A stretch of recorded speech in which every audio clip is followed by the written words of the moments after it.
సహజంగా ధనం కోసం కుబేర యంత్రాన్ని ప్రతిష్ఠించడం జరుగుతోంది. కుబేరుడు, కుబేరము అంటే తాబేలని కూడా అర్థం వస్తుంది.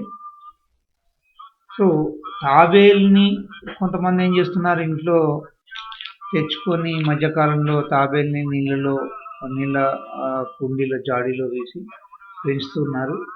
కానీ అలా పెంచటం మంచిదే అయినప్పటికీ అవి చనిపోయటం వల్ల కొంత అశుభ పరిణామాలు జరిగేటువంటి అవకాశాలు ఉంటాయి.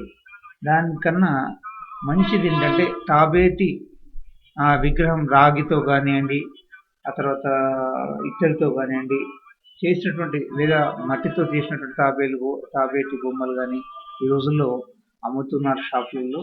అలాంటి తాబేలు తెచ్చుకొని దాన్ని ఒక పాత్రలో, ఒక ప్లేట్లో, ఒక పళ్ళెంలో ఉంచి దాని నిండా నీళ్లు పోసి ఆ తాబేటిని ఆ నీళ్ళలో ఉంచి రోజు దానికి ధూపదీపాలు చూపించి నమస్కారం చేసుకున్నట్లయితే ఇంట్లో ఎప్పుడు లక్ష్మీప్రదంగా ఉంటుంది, ఎప్పుడు ధనం అనేది సమృద్ధిగా ఉంటుందని చెప్పడం జరుగుతుంది.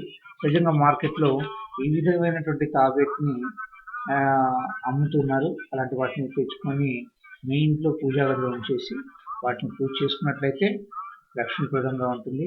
అనేక శుభ పరిణామాలు వీటి వల్ల జరుగుతూ ఉంటాయి.